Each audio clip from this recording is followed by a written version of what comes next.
Good morning. ഇന്നലെ teacher പറഞ്ഞു നിർത്തിയതിൻ്റെ ബാക്കി പറയാം. ഇന്നലെ നൈട്രജൻ്റെ എസ്റ്റിമേഷൻ മാത്രമാണ് നമ്മൾ ബാക്കി ഇട്ടിരുന്നത്. അതിൽ തന്നെ ആദ്യത്തെ മെത്തേഡ് ഡ്യൂമാസ് മെത്തേഡ് നമ്മൾ പറഞ്ഞതാണ്. എന്നാലും ജസ്റ്റ് ഒന്ന് പറയാം എന്താ ഡ്യൂമാസ് മെത്തേഡിൽ ചെയ്തിരുന്നത്.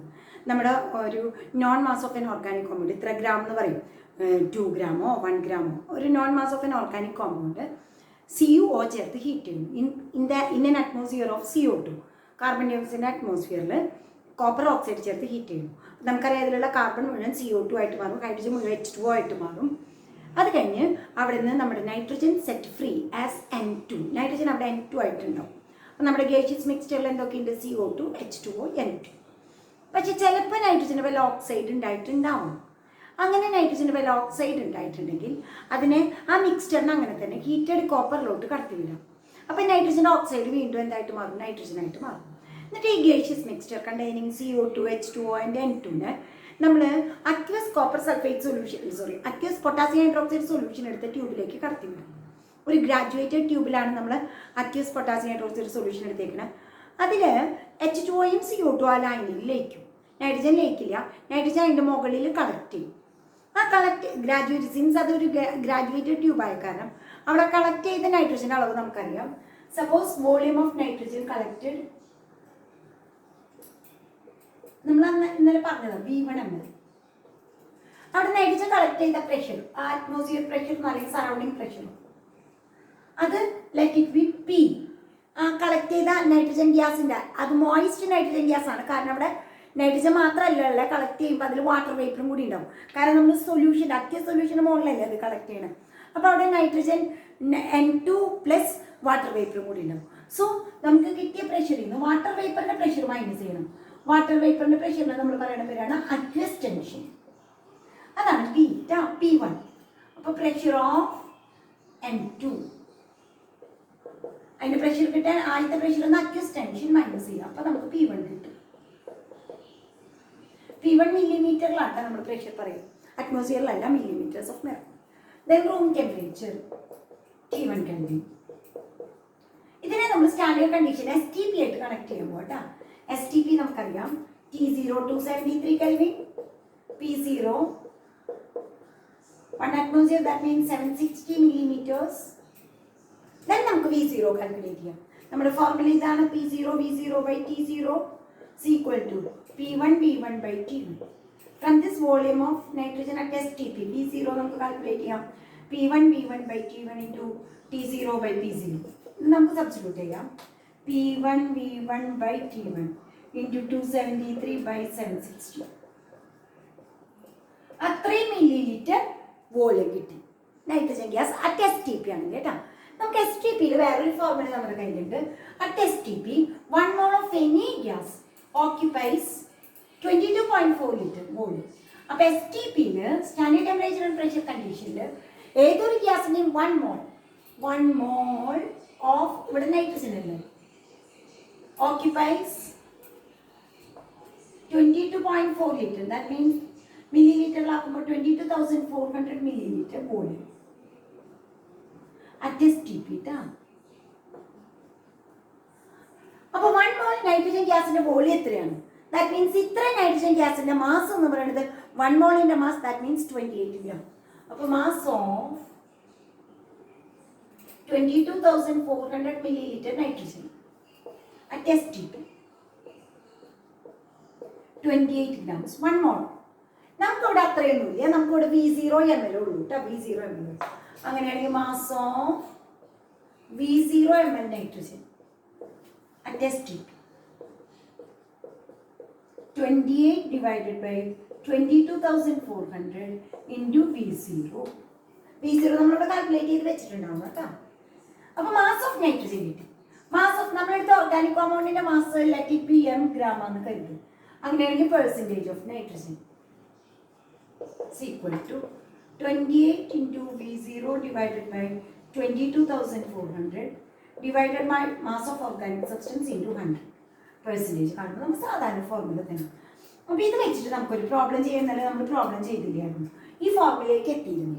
അപ്പോൾ V0 എന്ന് പറയുന്നത് volume of nitrogen gas at STP ആണ്. ദെൻ 28 gram എന്ന് പറയുന്നത് അതിൻ്റെ മോളാർ മാസ്സാണ്. നമുക്കറിയാം 1 mole of nitrogen gas അതിൻ്റെ മാസ്സാണ് 28 gram. അതിൻ്റെ വോളിയാണ് 22,400 ml. അത്ര ഗ്രാം ഉണ്ടെങ്കിൽ, പക്ഷെ നമ്മുടെ കയ്യിൽ അത്ര മില്ലി ലിറ്റർ ഉണ്ടെങ്കിൽ, നമ്മുടെ കയ്യിൽ പക്ഷേ അത്ര മില്ലി ലിറ്റർ ഒന്നുമില്ല, നമുക്ക് ആകെ V0 മില്ലി ലിറ്ററേ ഉള്ളൂ. സോ അതിൻ്റെ മാസ് കാണാൻ നമ്മൾ 28/22,400 ഇൻറ്റു V0. അങ്ങനെയാണെങ്കിൽ പെർസെൻറ്റേജ് കാണാൻ mass of nitrogen divided by mass of organic substance into 100 കേട്ടോ. ദെൻ നമുക്ക് പ്രോബ്ലം ചെയ്യാം ഡ്യൂമാസ് മെത്തേഡിൽ. In Dumas method for estimation of nitrogen 0.3 grams of an organic compound game.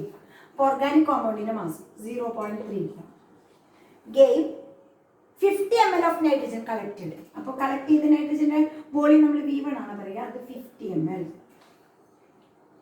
at 300 Kelvin. അപ്പോൾ T1 is equal to 300 Kelvin. Game and pressure 715 millimeter. ആ pressure എന്ന് പറയുന്നത് P ആട്ടോ. P എന്ന് പറയുന്നത് 715. ഇതിൽ അക്യൂസ് ടെൻഷൻ നടക്കുന്നുണ്ട്. അതിൽ നിന്ന് അക്യൂസ് ടെൻഷൻ മൈനസ് ചെയ്താലാണ് പ്രഷർ ഓഫ് നൈട്രജൻ കിട്ടുള്ളൂ കേട്ടോ. Calculate the percentage of nitrogen. Aqueous tension at 300 Kelvin തന്നിട്ടുണ്ട് 15 millimeter. അപ്പോൾ അവിടുത്തെ ഒബ്സർവ്ഡ് പ്രഷർ 715 millimeter ആണ്. അതിൽ നിന്ന് അക്യൂസ് ടെൻഷൻ മൈനസ് ചെയ്ത പ്രഷർ ഡ്യൂ ടു നൈട്രജൻ കിട്ടും. അപ്പോൾ P1 is equal to ഇത് മൈനസ് ചെയ്യാം 700 millimeter. ഇത് വെച്ചിട്ട് നമുക്ക് ആദ്യം V0 കാൽക്കുലേറ്റ് ചെയ്യണം, എന്നാലും ഇതിൽ സബ്സ്റ്റിറ്റ്യൂട്ട് ചെയ്യാൻ പറ്റും. V0 is equal to P1 V1 by T1 into T0 by P0. നമ്മൾ നേരത്തെ അറിയണം ഫോം. സബ്സ്റ്റിറ്റ്യൂട്ട് ചെയ്യാം. P1 700 into 50 into 273 divided by 300 into 760. അത്ര millilitre which is equal to അത് കാൽക്കുലേറ്റ് ചെയ്യുമ്പോൾ കിട്ടുന്ന വാല്യൂ എത്ര 41.9 മില്ലി ലിറ്റർ. അപ്പോൾ V0 കിട്ടി നമുക്ക്. V0 41.9. ഇനി നമുക്ക് നൈട്രജൻ്റെ പെർസെൻറ്റേജ് കാൽക്കുലേറ്റ് ചെയ്യാം. ഇനി ഇതൊക്കെ മാറ്റിയിട്ട് ടീച്ചർ ഇതോടെ കാൽക്കുലേറ്റ്. M 0.3 gram ഓർമ്മ വേണം കേട്ടോ. ഇനി നമുക്ക് ഈ ഫോർമുലയിൽ ഇത് കൊടുക്കാം. ഓക്കെ, 41.9 അവിടെ കൊടുക്കും. അപ്പോൾ 28 into 41.9 into 100 divided by 22,400 into M എന്ന് പറയുന്നത് 0.3. അത്രയുമാണ് പെർസെൻറ്റേജ് ഓഫ് നൈട്രജൻ കാൽക്കുലേറ്റ് ചെയ്തിട്ടാൽ മതി കേട്ടോ. കാൽക്കുലേറ്റ് ചെയ്യുമ്പോൾ ഒരു ആൻസർ പറയുന്നത് 17.46%. അപ്പോൾ നൈട്രജൻ്റെ ഡ്യൂമാസ് മെത്തേഡ് വഴി നൈട്രജൻ്റെ മാസ് കാൽക്കുലേറ്റ് ചെയ്യാനുള്ള സംഭവങ്ങൾ നമ്മൾ പറഞ്ഞു. അടുത്തത് ജെൽഡാൽസ് മെത്തേഡ്. കുറച്ചും കൂടി കൂടുതലാണ് കാര്യങ്ങൾ, അതിൽ കുറച്ചധികം കാര്യങ്ങൾ അവർ ചെയ്യുന്നുണ്ട് കേട്ടോ. ജെൽഡാൽസ് മെത്തേഡ്. ഡ്യൂമാസ് മെത്തേഡിൽ റിയാക്ഷനൊക്കെ കുറവാണ്, ആകെ ഒരു ഹീറ്റിങ്ങേ ഉള്ളൂ. നമ്മുടെ ഓർഗാനിക് കോമ്പൗണ്ടിനെ കോപ്പർ ഓക്സൈഡ് ചേർത്ത് ഹീറ്റ് ചെയ്യണം in an atmosphere of CO2. അപ്പോൾ കാർബണൊക്കെ CO2 ആയിട്ട് മാറും, ഹൈഡ്രജനൊക്കെ H2O ആയിട്ട് മാറും, നൈട്രജൻ N2 ആയിട്ട് കിട്ടും. അതിൽ അഥവാ വല്ല നൈട്രജൻ ഓക്സൈഡ് ഉണ്ടായിട്ടുണ്ടെങ്കിൽ ആ മിക്സ്ചർ ഓഫ് ഗ്യാസസിനെ ഹീറ്റഡ് കോപ്പറേക്ക് കൂടെ കടത്തി വിടും. അത്ര എക്സ്പെരിമെൻ്റ് ഉള്ളൂ. പക്ഷേ ജെൽഡാൽസ് മെത്തേഡിൽ ഒത്തിരി എക്സ്പെരിമെൻറ്റ്സ് ഉണ്ട് കേട്ടോ. ജെൽഡാൽസ് മെത്തേഡ് ഇതിൽ കുറച്ചധികം പരിപാടി അവർ ചെയ്യുന്നുണ്ട്. നൈട്രജൻ അടങ്ങിയ ഓർഗാനിക് കോമ്പൗണ്ടിനെ ആദ്യം കോൺസെൻട്രേറ്റഡ് സൾഫ്യൂരിക് ആസിഡ് ചേർത്ത് ഹീറ്റ് ചെയ്യും. Organic compound plus concentrated sulphuric acid ചേർത്ത് ഹീറ്റ് ചെയ്യും. അപ്പോൾ ഇതിൻ്റെ നൈട്രജൻ മുഴുവൻ അമോണിയം സൾഫേറ്റ് ആയിട്ട് മാറും കേട്ടോ. ഒപ്പം കൂടുതൽ അതിൻ്റെ കൂട്ടത്തിൽ കുറേ ഗേഷ്യസ് പ്രൊഡക്റ്റ് ഉണ്ടാവും, CO2 അങ്ങനെയൊക്കെയുള്ള പ്രൊഡക്റ്റ് ഉണ്ടാവും. അത് നമ്മൾ എഴുതണ്ട, ഗേഷ്യസ് പ്രൊഡക്റ്റ് എഴുതിയാൽ മതി. അപ്പോൾ ശ്രദ്ധിക്കുക, നൈട്രജൻ അടങ്ങിയ ഓർഗാനിക് കോമ്പൗണ്ട്, അത് ഏത് ഓർഗാനിക് കോമ്പൗണ്ട് ആയിക്കോട്ടെ, അതിനെ നമ്മൾ എന്താ പറയുക കോൺസെൻട്രേറ്റഡ് സൾഫ്യൂരിക് ആസിഡ് ചേർത്ത് ഹീറ്റ് ചെയ്യും. അപ്പോൾ അതിലുള്ള എല്ലാ നൈട്രജനും എന്തായിട്ട് മാറും മക്കൾ? അമോണിയം സൾഫേറ്റ് ആയിട്ട് മാറും. പ്രോസസ്സ് കഴിഞ്ഞിട്ടില്ല. ഇനി ഇതിലോട്ട് ഈ അമോണിയം സൾഫേറ്റിലേക്ക് നമ്മൾ എക്സസ് ഓഫ് സോഡിയം ഹൈഡ്രോക്സൈഡ് ചേർത്ത് ഹീറ്റ് ചെയ്യും. എക്സസ് എന്ന് പറയുമ്പോൾ 2NO എടുക്കും. എക്സസ് ഓഫ് സോഡിയം ഹൈഡ്രോക്സൈഡ് ചേർത്ത് ഹീറ്റ് ചെയ്യും, വീണ്ടും ഹീറ്റ് ചെയ്യും. അപ്പോൾ ഇതിൽ നിന്ന് അമോണിയ ഗ്യാസ് ഇവോൾവ് ചെയ്യും. Ammonia plus Na2SO4 plus H2. Ammonia gas 2H2 ഉണ്ടാവും അല്ലേ? അമോണിയ ഗ്യാസ് അവിടുന്ന് ഇവോൾവ് ചെയ്യും. അപ്പോൾ ഒന്നുകൂടി പറയാം, നൈട്രജൻ അടങ്ങിയ ഓർഗാനിക് കോമ്പൗണ്ടിനെ കോൺസെൻട്രേറ്റഡ് സൾഫ്യൂരിക് ആസിഡ് ചേർത്ത് ഹീറ്റ് ചെയ്യും. ഇതിൻ്റെ മാസ് നമുക്കറിയണം കേട്ടോ. ഈ ഓർഗാനിക് കോമ്പൗണ്ടിൻ്റെ മാസ് M gram. അപ്പോൾ അതിലുള്ള നൈട്രജൻ മുഴുവൻ അമോണിയം സൾഫേറ്റ് ആയിട്ട് മാറും. അത് കഴിഞ്ഞിട്ട് അതിലേക്ക് നമ്മൾ sodium hydroxide excess sodium hydroxide ചേർത്ത് ഹീറ്റ് ചെയ്യും. അപ്പോൾ അമോണിയം സൾഫേറ്റ് വിഘടിച്ച് അമോണിയ ഗ്യാസ് അവിടെ നിന്ന് ലിബറേറ്റ് ചെയ്യും. ഇനി അവിടെ നിന്ന് ലിബറേറ്റ് ചെയ്ത അമോണിയയുടെ അളവ് കണ്ടുപിടിച്ച് നമ്മുടെ പ്രോസസ്സ് കഴിയും. പക്ഷെ അങ്ങനെ അമോണിയയുടെ അളവ് കണ്ടുപിടിക്കാൻ അത്ര എളുപ്പമൊന്നുമല്ല. അതിന് 2 പ്രോസസ്സ് ചെയ്യണം. ഈ ഉണ്ടായ അമോണിയ ഗ്യാസിനെ നമ്മൾ ഒരു ഫിക്സഡ് വോളിയം സൾഫ്യൂരിക് ആസിഡിലേക്ക് വീണ്ടും കടത്തിവിടാണ്. ആ എടുത്ത് വെച്ച വോളിയം ഓഫ് സൾഫ്യൂരിക് ആസിഡ് നമുക്ക് നിശ്ചയം ഉണ്ടാവും കേട്ടോ. എത്രയാണ് വോളിയം ഓഫ് കോൺസെൻട്രേറ്റഡ് എന്ന സൾഫ്യൂരിക് ആസിഡ്, അല്ലെങ്കിൽ volume of sulphuric acid concentrated എന്ന് പറയുന്നത് volume of sulphuric acid of molarity capital M കേട്ടോ. എം മൊളാരിറ്റി ഉള്ളത് 2 മോളാർ ആവാം, 3 മോളാർ, അത് ഏതാ വെച്ച് കഴിഞ്ഞാൽ നമ്മൾ എടുക്കുന്നത്. എം മോളാർ സൾഫ്യൂരിക് ആസിഡ് എടുത്തത് ഒരു VML 50 ml എന്തെങ്കിലും ആയിക്കോട്ടെ. സപ്പോസ് അത് നമുക്ക് എളുപ്പം ഓർക്കാൻ ഒരു 50 ml. അപ്പോൾ നമ്മളൊരു ബീക്കറിലേക്ക് അല്ലെങ്കിൽ ഒരു കോണിക്ക ഫ്ലാസ്കിലേക്ക്, ബീക്കർ തന്നെ ആയിക്കോട്ടെ, 50 ml എം മോളാർ ആയിട്ടുള്ള 2 മോളാർ ആവാം, 3 മോളാർ എന്തോ ആയിക്കോട്ടെ, അല്ലെങ്കിൽ 1 മോളാർ ആവാം സൾഫ്യൂരിക് ആസിഡ് എടുത്ത് വെച്ചിട്ട് അതിലോട്ട് അമോണിയ ഗ്യാസ് കടത്തി വിട്ടു. 50 ml സൾഫ്യൂരിക് ആസിഡ് എടുത്ത് വെച്ചിട്ടുണ്ട് കേട്ടോ. നമ്മുടെ ഇവിടെ നിന്ന് വരുന്ന അമോണിയക്ക് ഈ 50 ml സൾഫ്യൂരിക് ആസിഡ് ആവശ്യമില്ല. അമോണിയ ബേസ് ആണ്, ഇത് ആസിഡാണ്. ആസിഡും ബേസും വന്ന് തമ്മിൽ എന്ത് ഉണ്ടാവുക നമുക്കറിയാം, ന്യൂട്രലൈസേഷൻ റിയാക്ഷൻ. നമ്മുടെ അമോണിയനെ ന്യൂട്രലൈസ് ചെയ്യാൻ ഈ 50 ml ആവശ്യമില്ല, നമ്മൾ എക്സസ് എടുത്തതാണ്, സ്റ്റാൻഡേർഡ് ആണ്. അതാണ് കോൺസെൻട്രേഷൻ കൃത്യം പറയുന്ന സൊല്യൂഷനെയാണ് നമ്മൾ സ്റ്റാൻഡേർഡ് സൊല്യൂഷൻ എന്ന് പറയും. അപ്പോൾ നമ്മൾ ഈ എടുത്ത സൾഫ്യൂരിക് ആസിഡ് നമ്മൾ സ്റ്റാൻഡേർഡ് ആസിഡ് എന്ന് പറയും. കാരണം അതിൻ്റെ കോൺസെൻട്രേഷൻ കൃത്യമായിട്ട് നമ്മൾ പറഞ്ഞിട്ട് ഇത്ര മോളാറുന്നു, 2 മോളാർ ആവാം, 1 മോളാർ ആവാം, എന്തായാലും എടുക്കും. അപ്പോൾ ഇവിടെ 50 ml നിന്ന് ഒരു 20 ml ഒക്കെ ചിലപ്പോൾ അമോണിയ ഉപയോഗിച്ചിട്ടുണ്ടാവുള്ളൂ. ബാക്കി 30 ml സൾഫ്യൂരിക് ആസിഡ് അവിടെ ഉപയോഗിക്കാത്തതുണ്ടാവും. പക്ഷെ നമുക്ക് അറിയില്ല അതിൽ എത്ര ഉപയോഗിച്ച് പോയിരുന്നു. സോ നമ്മൾ ഇതിലേക്ക്, അപ്പോൾ ഇതിലേക്ക് അമോണിയ ഗ്യാസിനെ കടത്തി വിട്ടു കേട്ടോ. അപ്പോൾ അമോണിയ ഗ്യാസിനെ സൾഫ്യൂരിക് ആസിഡിലേക്ക് കടത്തി വിട്ടു. 2 അമോണിയക്ക് ഒരു സൾഫ്യൂരിക് ആസിഡ് മതി.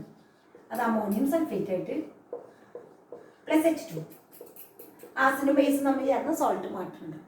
അപ്പോൾ നമ്മൾ 50 ml സൾഫ്യൂരിക് ആസിഡ് എടുത്ത് വെച്ചു, അത് മുഴുവൻ അമോണിയക്ക് വേണ്ട. അപ്പോൾ അതിൽ ബാക്കി എത്ര സൾഫ്യൂരിക് ആസിഡ് ഉണ്ടെന്ന് അറിഞ്ഞാലാണ് നമുക്ക് ഈ പ്രോസസ്സൊക്കെ ചെയ്യാൻ പറ്റുള്ളൂ. ബാക്കി അവിടെയുള്ള സൾഫ്യൂരിക് ആസിഡ് എത്രയുണ്ടെന്ന് അറിയാൻ നമ്മൾ അതിനെ സോഡിയം ഹൈഡ്രോക്സൈഡ് വെച്ച് റിയാക്ട് ചെയ്യിക്കാം.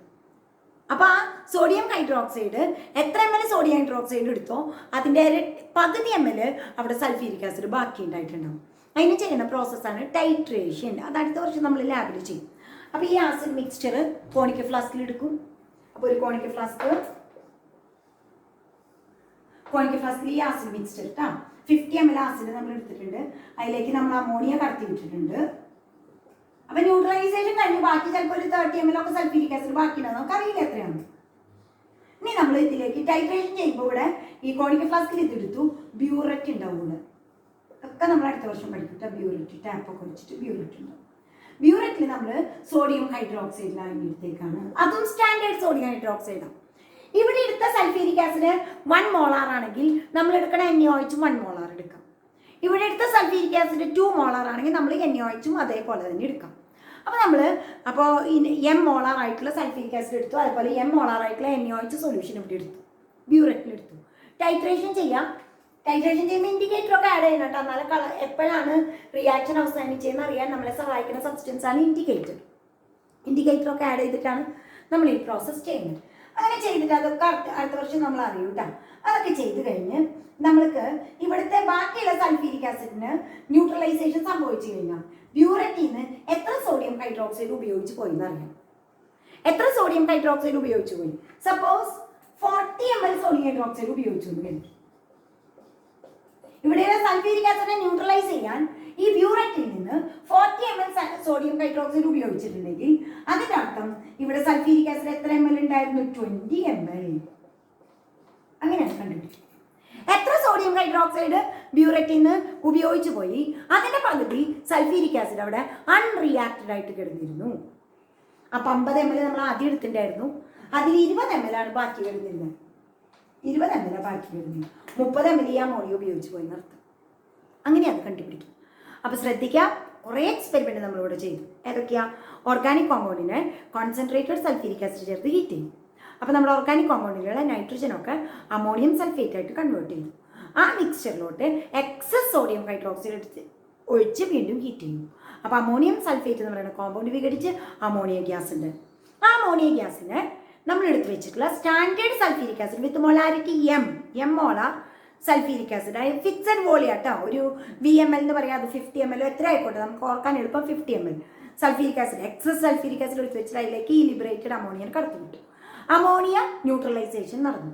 അമോണിയ ആസിഡ് മതി. പക്ഷെ നമ്മൾ എക്സസ് സൾഫ്യൂരിക് ആസിഡ് എടുത്തിട്ടുണ്ട്, 50 ml സൾഫ്യൂരിക് ആസിഡ് എടുത്തിട്ടുണ്ട്. അത്രയൊന്നും വേണ്ട അമോണിയക്ക് ന്യൂട്രലൈസ് ചെയ്യും. അപ്പോൾ ബാക്കി അവിടെ സൾഫ്യൂരിക് ആസിഡ് റിമെയിൻ ചെയ്യുന്നുണ്ട്. എവിടെ എത്ര സൾഫ്യൂരിക് ആസിഡ് ബാക്കി ഉണ്ടെന്ന് അറിയാൻ അതിനെ ആരെ വെച്ചിട്ട് റിയാക്ട് ചെയ്യിക്കുകയാണ്? Sodium hydroxide. ആ സോഡിയം ഹൈഡ്രോക്സൈഡും നമ്മൾ കൃത്യ മൊളാരിറ്റി പറയണം. മോളാർ തന്നെ സോഡിയം ഹൈഡ്രോക്സൈഡ് എടുത്തേക്കും. അതിന് ബ്യൂററ്റിൽ എടുത്തേക്കാണ്. ഈ ലൈനിനെ നമ്മൾ ആസിഡ് ലൈനിനെ നമ്മൾ കോണിക്കൽ ഫ്ലാസ്കിൽ എടുത്തു. റിയാക്ഷൻ അവസാനിച്ച് കഴിയുമ്പോൾ ന്യൂട്രലൈസേഷൻ ടൈട്രേഷൻ എന്ന പ്രോസസ്സിനെ പറയാം. അതൊക്കെ അടുത്ത വർഷം നമ്മൾ പഠിക്കും കേട്ടോ. റിയാക്ഷൻ അവസാനിച്ച് കഴിയുമ്പോൾ എത്ര ml സോഡിയം ഹൈഡ്രോക്സൈഡ് ഇവിടുന്ന് ഉപയോഗിച്ച് പോയി എന്നറിയാം? ബ്യൂററ്റിൻ നിന്ന് ഉപയോഗിച്ച് പോയ സോഡിയം ഹൈഡ്രോക്സൈഡിൻ്റെ അളവ് സപ്പോസ് അത് 40 ml ആണെന്ന് കരുതുക. അപ്പോൾ അവിടെ ബാക്കി ഉണ്ടായിരുന്ന സൾഫ്യൂരിക് ആസിഡിൻ്റെ അളവ് നമുക്ക് എത്രയാണെന്ന് മനസ്സിലാവും മക്കളെ? 20 ml. അങ്ങനെയാണ് നമ്മളത് കണ്ടുപിടിക്കുന്നത്. അപ്പോൾ ഇതാണ് ഇത്രയുള്ള എക്സ്പെരിമെൻറ്റ്. ഇനി കാൽക്കുലേഷൻ പാർട്ടിലേക്ക് കടക്കാൻ പോകാം കേട്ടോ. കാൽക്കുലേഷൻ പാർട്ട് ഇതാണ്. Volume of sulphuric acid taken. Volume of sulphuric acid with molarity M, with M molarity taken. ആദ്യത്തെ സൾഫ്യൂരിക് ആസിഡിൻ്റെ അളവ് VmL. എങ്കിൽ അവിടെ സോഡിയം ഹൈഡ്രോക്സൈഡിൻ്റെ അളവ് volume of sodium hydroxide used with molarity M തന്നെ കേട്ടോ. വിത്ത് മൊളാരിറ്റി M. ബ്യൂററ്റിൻ ഉപയോഗിച്ച സോഡിയം ഹൈഡ്രോക്സൈഡിൻ്റെ അളവ് V1 ml. ഈ 40 എന്നുള്ളത് ഞാൻ V1 ആക്കി. എങ്കിൽ volume of NaOH M molar NaOH എന്ന് എഴുതാം. M molar NaOH equal to V1 ml. Volume വേണ്ട, V1 ml ഓഫ് എന്ന് എഴുതാം. അതിന് വോളിയം ഇപ്പം നമ്മൾ V1 ml of M molar NaOH equal to NaOHന്റെ പകുതിയാണ് സൾഫ്യൂരിക് ആസിഡ് അവിടെ ബാക്കി ഉണ്ടാവുക കേട്ടോ. V1/2 ml of sulphuric acid with molarity M തന്നെ കേട്ടോ. അപ്പൊ സൾഫ്യൂരിക് ആസിഡ് ഉപയോഗിക്കാത്തത് ഇത്ര. ഇനി നമുക്ക് NaOH അമോണിയയുടെ അളവ് കണ്ടുപിടിക്കണം. അമോണിയയുടെ അളവ് കണ്ടുപിടിക്കാൻ ശ്രദ്ധിച്ചോളൂ.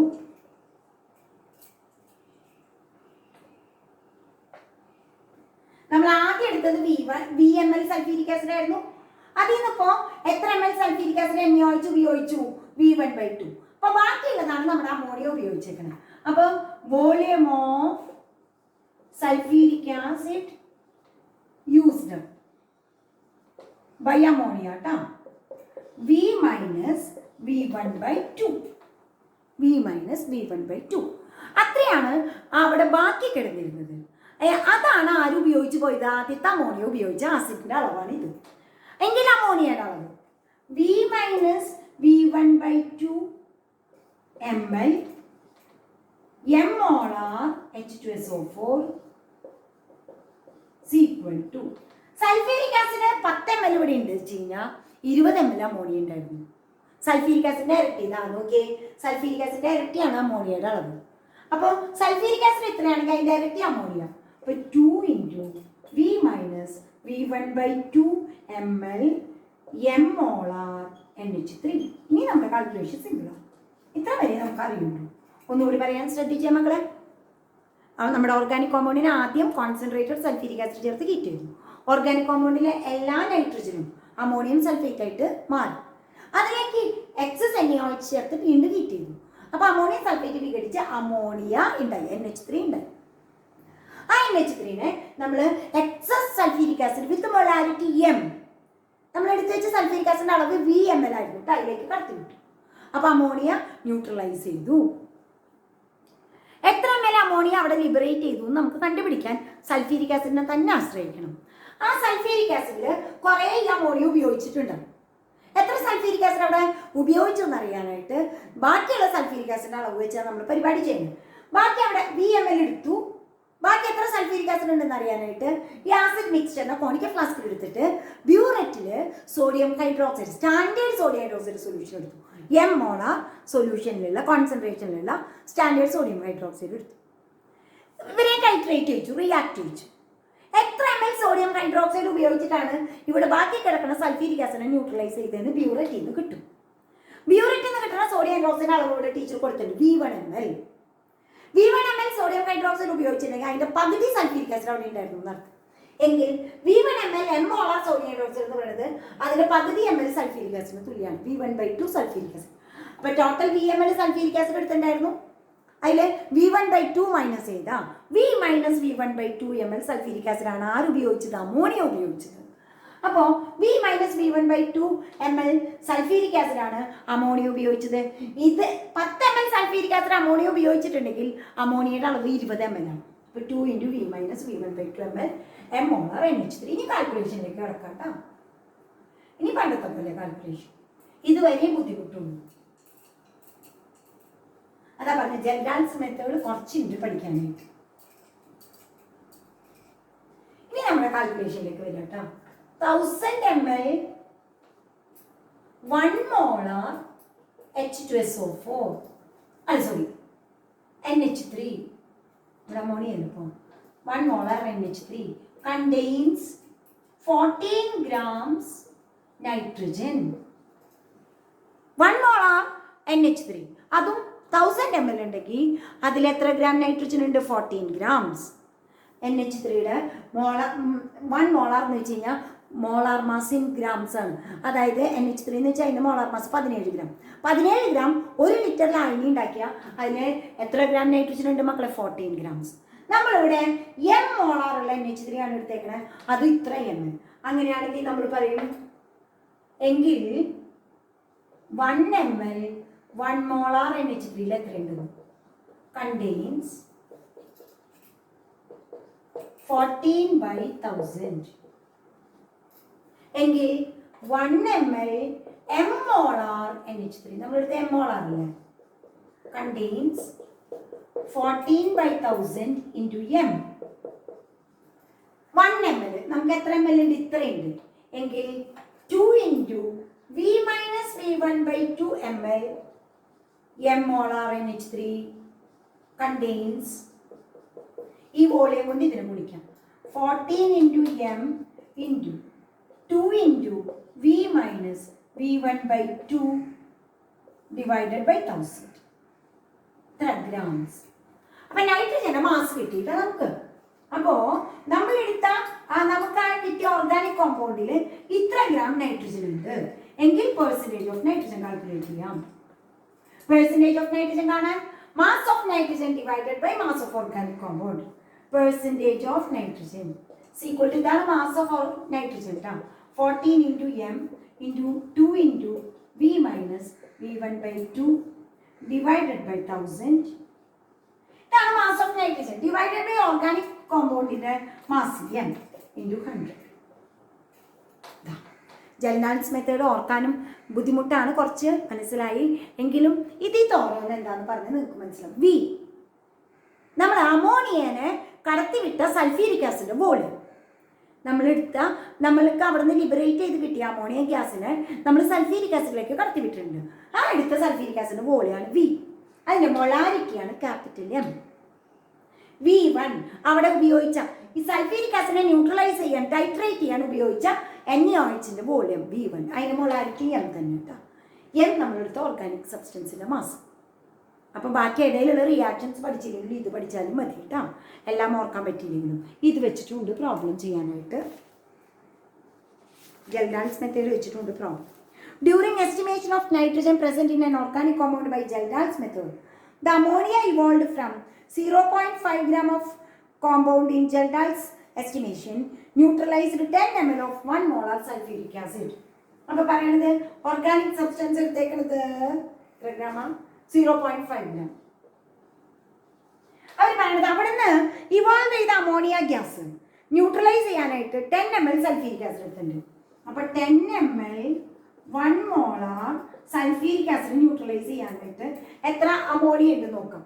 സൾഫ്യൂരിക് ആസിഡ് ഡയറക്റ്റ് ആയിട്ട് അമോണിയ വരാം. 20 ml 1 മോളാർ അമോണിയ. ഇതിൽ വേറെ ഫോർമുലകളൊന്നും വേണ്ട. അപ്പോൾ 10 ml സൾഫ്യൂരിക് ആസിഡാണ് അമോണിയ ന്യൂട്രലൈസ് ചെയ്യാൻ ചിലവായി പോയത്. 10 ml സൾഫ്യൂരിക് ആസിഡിന് കറസ്പോണ്ടിങ് ആയിട്ടുള്ള അമോണിയയുടെ അളവിൻ്റെ ഇരട്ടി 20 ml. അപ്പോൾ അമോണിയയുടെ അളവ് കിട്ടിയില്ലേ 20 ml. നമുക്ക് അതുകൂടെ സബ്സ്റ്റിറ്റ്യൂട്ട് ചെയ്താൽ മതി. ഇതൊന്നും വേണ്ട ഇനി. അപ്പോൾ percentage of nitrogen is equal to 14/1000 into m വേണ്ട, കാരണം ഇത് 1 മോളാറാണ്. അപ്പോൾ 1 ആണത്. ഇൻറ്റു വോളിയം ഓഫ് അമോണിയ, ഇതാണ് ഈ വോളിയം ഓഫ് അമോണിയ. അതിന് പകരം നമ്മൾ NH3 കൊടുക്കും.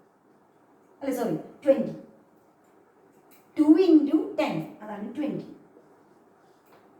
Divided by mass of organic substance 0.5 into 100 കഴിഞ്ഞു. അപ്പോൾ ഇത് വെട്ടിപ്പോയാൽ 100ഉം 100ഉം വെട്ടിപ്പോയി. ഈ 10 into 0.5 ചെയ്ത് ഇവിടെ 5 വരും. 100 into 5 ആവും. 1000 ആയിരുന്നു. 1000 into 0.5 പകരം 100 into 5 ആക്കി. ഇനി ഈ 5 ഇതിൽ വെട്ടിപ്പോവാൻ 14 4 56 56% നൈട്രജൻ. ശ്രദ്ധിക്കാൻ മക്കൾ, ഈ പ്രോബ്ലം വളരെ സിമ്പിളായിട്ട് അവർ ചോദിച്ചേക്കണേ. അവർ പറയുന്നത് ഒരു ഓർഗാനിക് കോമ്പൗണ്ടിൻ്റെ ജെൽഡാൽസ് മെത്തേഡ് വഴി ചെയ്തേക്കാണ്. അപ്പോൾ അമോണിയ, ലിബറേറ്റഡ് അമോണിയനെ ന്യൂട്രലൈസ് ചെയ്യാനായിട്ട് 10 ml സൾഫ്യൂരിക് ആസിഡ് 1 molar എടുത്തേക്കണേ, അല്ല ഉപയോഗിക്കേണ്ട വന്നത്. എങ്കിൽ അവിടെ എത്ര അമോണിയ ഉണ്ടാവും? അതിൻ്റെ ഇരട്ടി 20 ml ammonia. Volume of ammonia കിട്ടി, പിന്നെ ഒന്നും ചെയ്യാനില്ല. 14/1000 into volume of ammonia into അതിൻ്റെ മൊളാരിറ്റി. മൊളാരിറ്റി 1 ആണ്, വോളിയം 20 ആണ്. അപ്പോൾ അത്ര തന്നെ. ദെൻ അടുത്തത് ലാസ്റ്റ് ഓക്സിജൻ്റെ പെർസെൻറ്റേജ്. ഓക്സിജൻ എസ്റ്റിമേറ്റ് ചെയ്യാൻ പ്രത്യേകമൊന്നുമില്ല മക്കളെ. ഒരു ഓർഗാനിക് കോമ്പൗണ്ടിൽ കാർബണിൻ്റെ അളവ് ഇത്ര, ഹൈഡ്രജൻ്റെ അളവ് ഇത്ര, നൈട്രജൻ്റെ അളവ് ഇത്ര, സൾഫറിൻ്റെ അളവ് ഇത്ര എന്നൊക്കെ പറഞ്ഞു കഴിഞ്ഞാൽ എല്ലാവരുടെ മാസം കൂടി കൂട്ടാം. 100ൽ നിന്ന് അത് മൈനസ് ചെയ്താൽ അതാണ് ഓക്സിജൻ്റെ മാസം. ഒരു ഓർഗാനിക് കോമ്പൗണ്ട് പെർസെൻറ്റേജ് പറയുമ്പോൾ മൊത്തം മാസം എത്രയും മക്കളെ 100 പറയാം നമ്മൾ, 100 gram. അപ്പോൾ ഒരു ഓർഗാനിക് കോമ്പൗണ്ടിലുള്ള എല്ലാവരുടെയും കൂട്ടിയിട്ട് 100ൽ നിന്ന് മൈനസ് ചെയ്താൽ അതാരുടെ അളവായി? ഓക്സിജൻ്റെ അളവ്. അങ്ങനെ കണ്ടാൽ മതി. ഒരു ഓർഗാനിക് കോമ്പൗണ്ടിലുള്ള കാർബൺ, ഹൈഡ്രജൻ, നൈട്രജൻ ആരൊക്കെ ഉണ്ട് അവരൊക്കെ മാസം കൂടി കൂട്ടാം, അല്ലെങ്കിൽ പെർസെൻറ്റേജ് കൂടി കൂട്ടാം. എന്നിട്ട് 100ൽ നിന്ന് മൈനസ് ചെയ്താൽ അതാണ് ഓക്സിജൻ്റെ പെർസെൻറ്റേജ്. ഓക്കെ.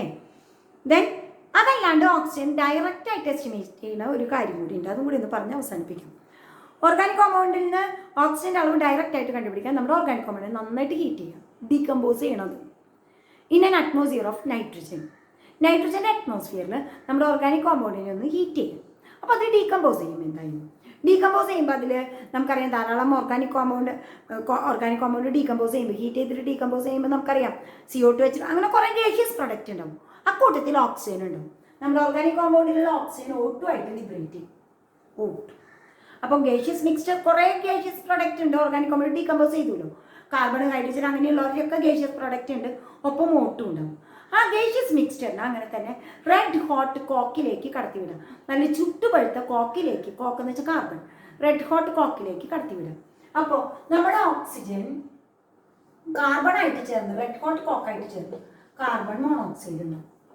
നോക്കി മക്കളെ, 1 mol ഓക്സിജൻ ഇവിടുന്ന് വന്നിട്ടുണ്ടെങ്കിൽ, 1 mol ഓക്സിജൻ വന്നിട്ടുണ്ടെങ്കിൽ എത്ര മോൾ വരുന്നുണ്ട്? Carbon monoxide 2. തീർന്നിട്ടില്ല. ഈ കാർബൺ മോണോക്സൈഡ് നമ്മൾ കാർബൺ ഡൈ ഓക്സൈഡ് ആക്കി മാറ്റാൻ പോകും. അതിന് ഇതിലെ I2O5 അയോഡിൻ പെൻഡോക്സൈഡിലേക്ക് കടത്തിവിടും. ഹോട്ടായിട്ടുള്ള അയോഡിൻ പെൻഡോക്സൈഡിലേക്ക് കടത്തിവിടും. അയോഡിൻ പെൻഡോക്സൈഡിന്റെ ഫോർമുല ഇതാക്കാം, I2O5. ഇവിടെ 5 ഓക്സിജൻ ഉള്ള കാരണം നമുക്ക് 5 CO വേണം, 5 CO. അപ്പോൾ I2 + 5 CO2. പക്ഷെ നമ്മുടെ ഈ ഇക്വേഷനും ഇതും കൂടി ബാലൻസ് ചെയ്യണമെങ്കിൽ ഇവിടെ 2 CO ആണ്, നമുക്ക് ഇവിടെ ആവശ്യം എത്രയാണ്? 5 ആണ്. 2നെ 5 ആക്കാൻ എളുപ്പമില്ല. ഇവിടെ നമുക്ക് 5 ഉണ്ടായേ പറ്റൂ. സോ നമ്മൾ എന്ത് ചെയ്യുന്നത്? ക്രോസ് മൾട്ടിപ്ലൈ ചെയ്യാം. ഈ ഇക്വേഷനെ 5 കൊണ്ട് ഗുണിക്കാം. അപ്പോൾ ഇവിടെ 10 CO ആവും. അങ്ങനെയാണെങ്കിൽ ഇവിടെ എന്ത് വേണം? 10 വേണം. 10 വേണമെങ്കിൽ ഇതും 10 ആവണം, അതായത് ഇൻറ്റു 2 ചെയ്യണം. അപ്പോൾ ഈ ഇക്വേഷൻ ഇൻറ്റു 2 ചെയ്യും. അപ്പോൾ പ്രശ്നം സോൾവ് ആയി. അപ്പോൾ ഇവിടെയും 10 CO, ഇവിടെയും 10 CO, പ്രശ്നം സോൾവ് ആയി. അപ്പോൾ ഇവിടെ 10 CO2. ഇതിന് നമ്മുടെ ഇക്വേഷൻ ബാലൻസ് ചെയ്യാൻ വേണ്ടി അത് ഇട്ടുള്ളൂ. അതല്ലാണ്ട് നമ്മൾ പറയേണ്ട കാര്യം ഇത്ര മാത്രമേ ഉള്ളൂ. ഓർഗാനിക് കോമ്പൗണ്ടിൽ നിന്ന് 1 mol ഓക്സിജൻ വന്നിട്ടുണ്ടെങ്കിൽ എത്ര മോൾസ് കാർബൺ ഡൈ ഓക്സൈഡ് വരും? 2 mol. 2 mol CO എന്ന് വെച്ചാൽ 2 mol CO2. അപ്പോൾ 1 mol ഓക്സിജൻ അവിടെ നിന്ന് ലിബറേറ്റ് ഉണ്ടെങ്കിൽ 2 mols carbon dioxide produce ചെയ്യും. ഇനി മാസ് ഓഫ് ഓക്സിജൻ എന്ന് വെച്ചാൽ 32 gram ഓക്സിജനിൽ നിന്ന് 88 gram കാർബൺ ഡൈ ഓക്സൈഡ് കിട്ടുന്നുണ്ട്. അപ്പോൾ 32/88 ഇൻറ്റു നമുക്ക് കിട്ടിയത് M1 gram carbon dye oxide ആണ് വരുന്നത്. അപ്പോൾ M1 gram carbon dye oxide കിട്ടാൻ എത്ര ഓക്സിജൻ ഉണ്ട്? ഡിവൈഡഡ് ബൈ ഓർഗാനിക് സബ്സ്റ്റൻസിന്റെ മാസ് M ഇൻറ്റു 100. ഒന്നുകൂടി പറയാം, 1 mol carbon dioxide produces 2 mol CO അല്ലെങ്കിൽ 2 mol CO2.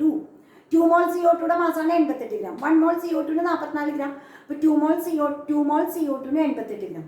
അപ്പോൾ 1 mol ഓക്സിജൻ വെച്ച് കഴിഞ്ഞാൽ എത്ര gram? 16 × 2 32 gram. 32 gram cross multiply ചെയ്താൽ മതി കേട്ടോ. 32 gram O2 88 gram carbon dioxide. അങ്ങനെയാണെങ്കിൽ M1 ഗ്രാം കാർബൺ ഡൈ ഓക്സൈഡിന് കറസ്പോണ്ടിങ് ആയിട്ട് എത്ര ഓക്സിജൻ ഉണ്ടെന്ന്. അപ്പൊ എങ്ങനെ കാണാം നമ്മൾ 32 ഇൻറ്റു M1/88 അതന്നെ. അപ്പൊ മാസ് ഓഫ് ഓക്സിജൻ കിട്ടി. മാസ് ഓഫ് ഓക്സിജൻ കിട്ടിയാൽ അതിന്റെ പെർസെൻറ്റേജ് കാണാം. Mass of oxygen divided by mass of organic substance into 100. ഇത് ക്രോസ് മൾട്ടിപ്ലൈ ചെയ്താൽ മതി കേട്ടോ. 32 ഗ്രാം ഓക്സിജനിൽ 88 ഗ്രാം കാർബൺ ഡൈ ഓക്സൈഡ്. അപ്പോൾ M1 ഗ്രാം കാർബൺ ഡൈ ഓക്സൈഡിന് കറസ്പോണ്ടിങ് ആയിട്ട് എത്ര ഗ്രാം ഓക്സിജൻ, അങ്ങനെ ക്രോസ് മൾട്ടിപ്ലൈ ചെയ്താൽ മതി. ഇത്രയാണ് ഈ ചാപ്റ്ററിൽ പറയാനുള്ളത്.